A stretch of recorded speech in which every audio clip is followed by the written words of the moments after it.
परमात्म प्यार में संपूर्ण पवित्रता की ऐसी स्थिति बनाओ जिसमें व्यर्थ का नाम निशान ना हो। ये क्या कहा जाता है? संपूर्ण पवित्रता अर्थात व्यर्थ संकल्प का नामो निशान ना हो। पूरी दुनिया में भी जितने भी साधु सन्यासी महापुरुष हैं, जो भी हैं, सिद्धि स्वरूप बनने के लिए क्या करते हैं?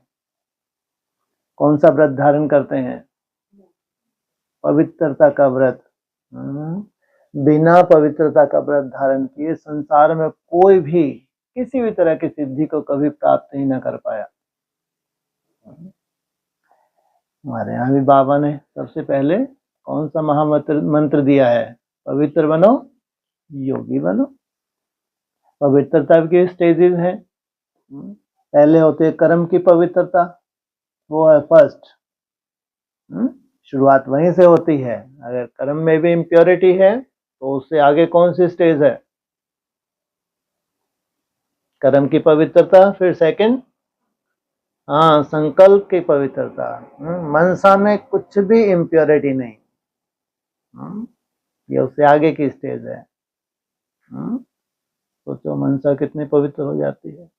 जब मनसा पवित्र हो जाए तब कह सकते हैं अब किससे योग लगना शुरू हुआ। उससे पहले अभ्यास था। लेकिन अब मनसा के तो खेल है। अब मनसा ऊपर उठी तो अब किससे लग रही है? डिटैच हो गई ना, अब भगवान में लगनी शुरू हुई। लेकिन अभी और आगे कहाँ जाना है? असली मंजिल है व्यर्थ बिल्कुल ना हो। इतना समर्थ मैं और मेरा बाप, कुछ भी नहीं आना है, कभी भी नहीं आना है। सोचो, ये है असली प्योरिटी। तब जाके उस बाप से मिलन होता है। तब जाके उस ज्योति का स्वरूप जो तुम धारण करते हो, बाप समान बनते हो। कहते हैं ज्योति जो समाने की बात नहीं, माना वो स्वरूप धारण कर लेते हो। संपूर्ण आत्मा माना जैसे कि कैसे बन गए? बाप समान। इसलिए 100% आत्मा बनना माना देह से टोटली डिटैच, इसको कहेंगे संपूर्ण प्योरिटी। संपूर्ण प्योरिटी अर्थात 100% देह से डिटैच हो जाना। जब देह ही तुम्हारी नहीं है तो कोई देहधारी बचा?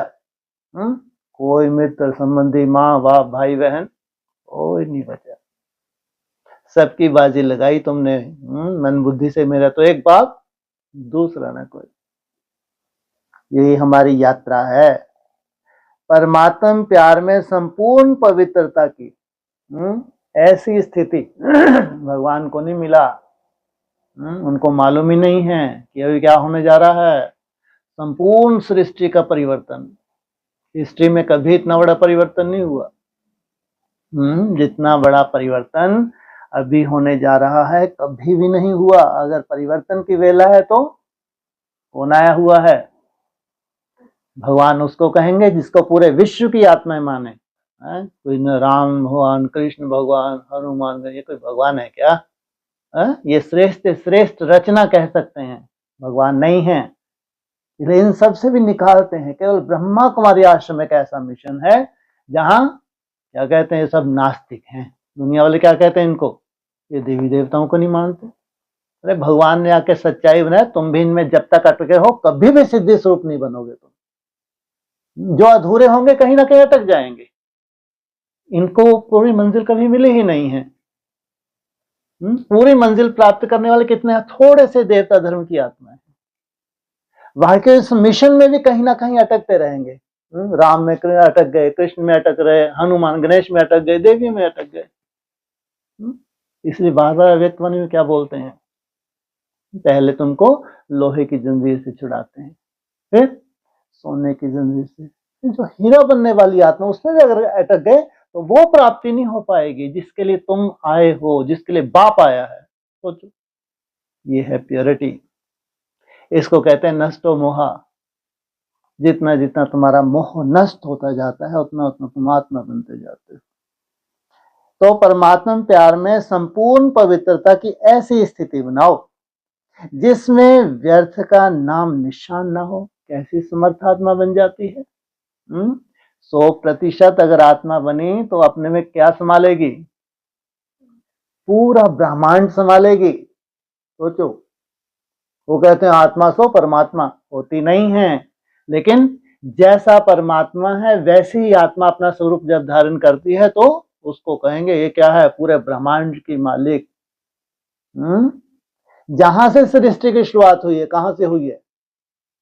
शून्य से हुई है। उस शून्य तक पहुंच जाना, ये है तुम्हारी यात्रा। इसमें नंबरवार है।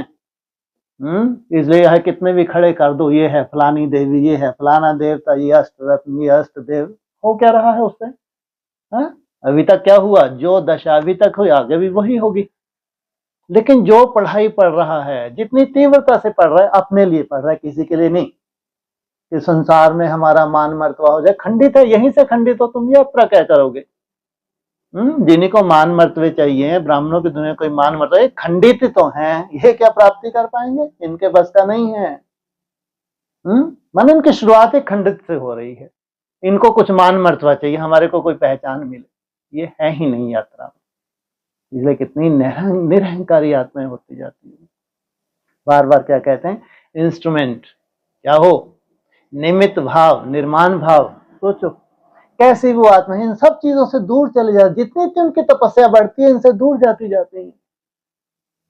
किसी से उनको कोई लेना देना नहीं। बाप मिला सब मिला। बाप के साथ की अनुभूति से बड़ी अनुभूति क्या होगी? वो जो उनको प्राप्ति हुई है एक जन्म के लिए नहीं, तो सोचो वो संस्कार जो उन्होंने धारण कर लिए वो जन्म जन्मांतर चल रहे हैं, सुखदायी संस्कार है। इससे बड़ी प्राप्ति क्या होगी?